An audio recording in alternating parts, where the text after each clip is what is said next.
नमस्कार। मैं कमलेश कबीर आपका एक बार फिर स्वागत करता हूं इस नए एपिसोड में। आज के इस एपिसोड में हम बात करेंगे एक बार फिर से जनवरी 2025 की। जनवरी 2025 में जब दिल्ली विधानसभा के चुनाव चल रहे थे तब भी हमने इस टॉपिक के ऊपर खुलकर चर्चा की थी, क्योंकि उस वक्त अवध ओझा को आम आदमी पार्टी में शामिल करा दिया था और सीट दी गई थी पटपड़गंज की।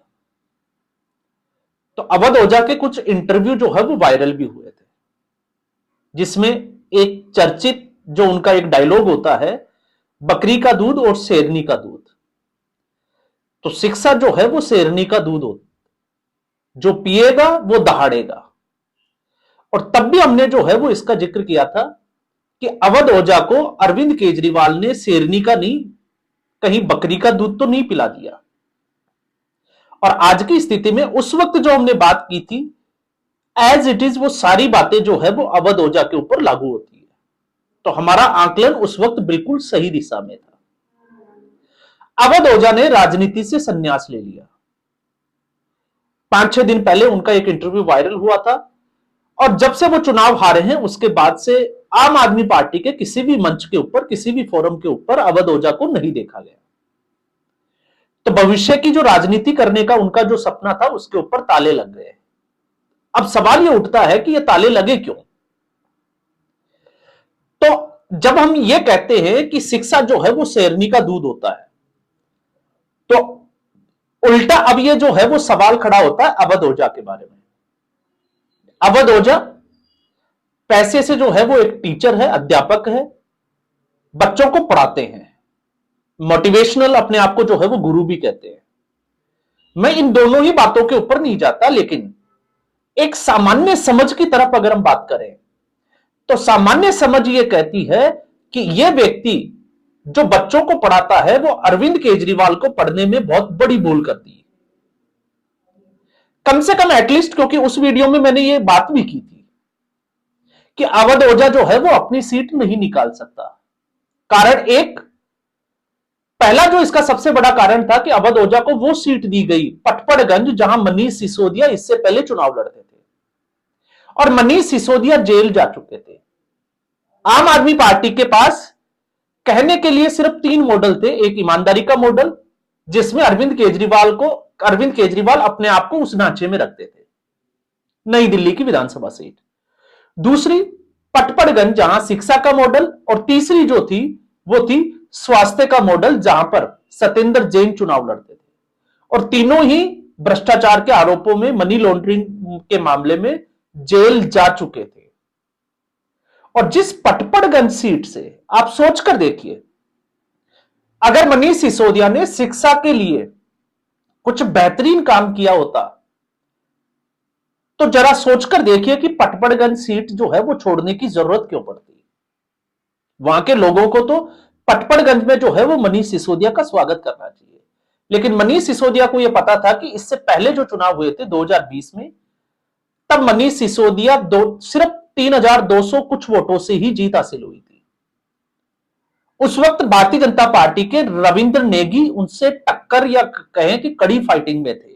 और मनीष सिसोदिया को यह पता चल गया था कि जमीनी स्तर पर उनकी स्थिति ठीक नहीं है, इसलिए उन्होंने पटपड़गंज सीट छोड़ दी।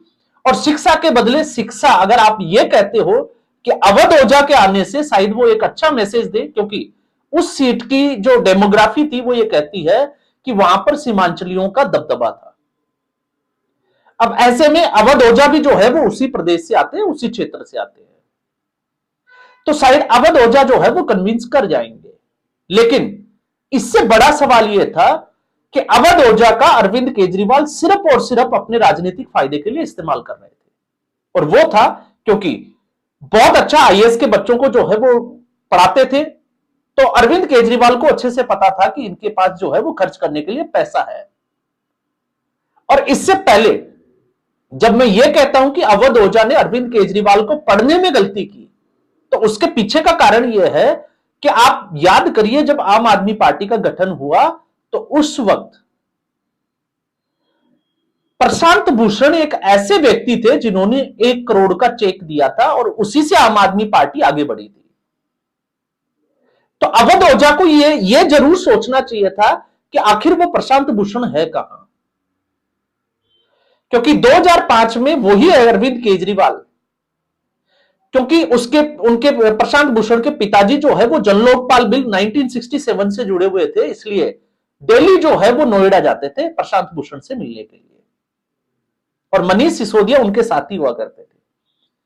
तो आज अगर कोई ये पूछे कि प्रशांत भूषण कहां है, जो एक वक्त पे आम आदमी पार्टी के संयोजक या हम कहें कि आम आदमी पार्टी के जो गठन करने वाले थे उनमें शामिल थे, कुमार विश्वास, योगेंद्र यादव, किरण बेदी।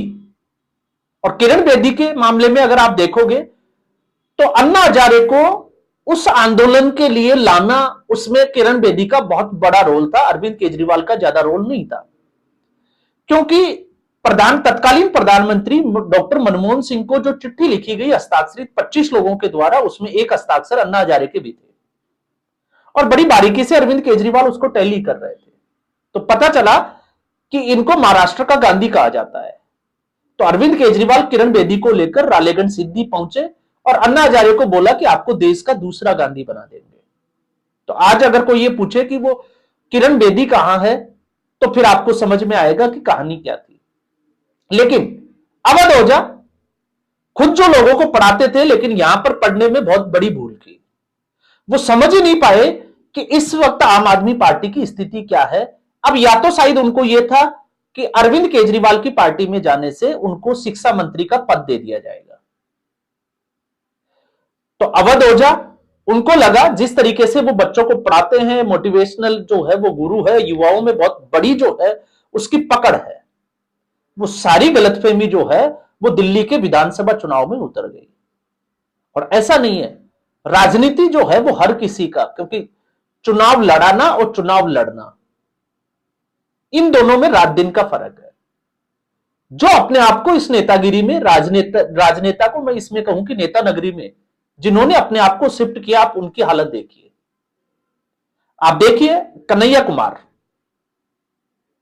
जो अपने आप को जो है वो ये समझते हो कि कांग्रेस पार्टी के बड़े नेता है, टिकट तक नहीं दिया गया बिहार में और उनको पूछा तक नहीं गया, लेकिन मैथिली जो है एक लड़की 25 साल की, वो विधायक बन गई। तो शायद अवध ओझा को, क्योंकि ये तो खैर अभी बिहार का चुनाव अब हुआ है, लेकिन उस वक्त ये लग रहा था कि आम आदमी पार्टी में वो बहुत बड़ा चेहरा बन सकते हैं और शायद हो सकता है कि उनको दिल्ली का शिक्षा मंत्री भी बना दिया जाए। तो इसका भी हमने उस वीडियो में जो है वो आकलन किया था। और फिर नतीजा क्या हुआ था, परिणाम घोषित होने से पहले आप उठाकर देखिए, फरवरी में 8 फरवरी से पहले 6 या 7 फरवरी को हमने बात की थी कि अवध ओझा जो है वो चुनाव हार रहे हैं और अरविंद केजरीवाल अपनी नई दिल्ली की सीट भी जो है वो हार सकते हैं। तो परिणाम जब आया तो आम आदमी पार्टी के तीनों मॉडल धराशायी हो गए, जिसमें एक ईमानदारी का मॉडल था, दूसरा स्वास्थ्य का और तीसरा शिक्षा का।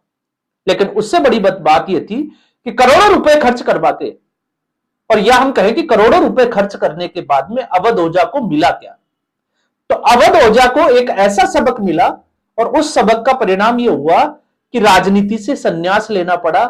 दूसरी पार्टियों में भी जाने की अवध ओझा की अब हिम्मत जो है वो रही नहीं है, वरना अवध ओझा दूसरी राजनीतिक पार्टियों की तरफ देखते, क्योंकि इससे पहले वो समाजवादी पार्टी से इस तरीके का एक प्रयास कर चुके थे कि समाजवादी पार्टी उनको टिकट देगी और वो चुनाव लड़ेंगे।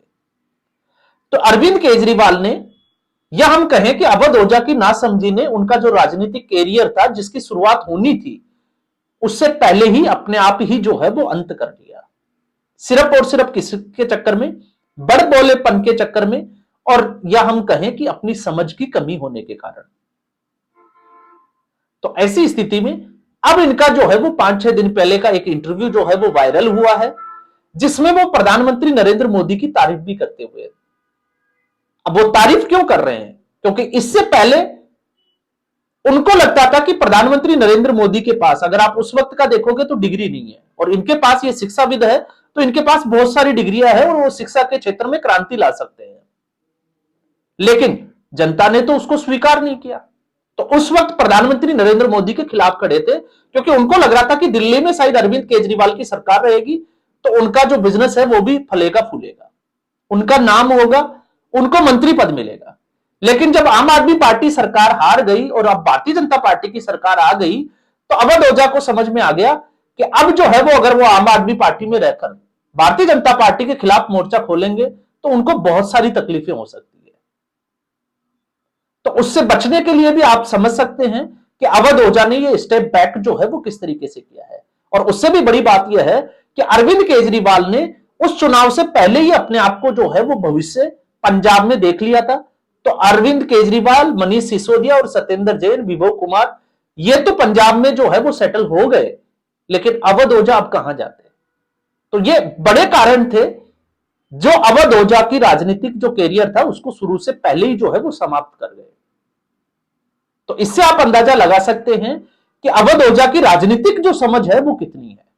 और फिर वो अपने आप को जो है वो ये कहते हैं कि वो पॉलिटिकल साइंस पढ़ाते हैं। तो अब उनकी पॉलिटिकल समझ की भी बात जो है वो आप खुद अपने आप जो है वो अंदाजा लगा सकते हैं। तो आज के एपिसोड में बस इतना ही। उम्मीद करूंगा वीडियो एपिसोड आपको पसंद आया होगा। वीडियो को लाइक करें, शेयर करें, चैनल जरूर सब्सक्राइब करें। धन्यवाद।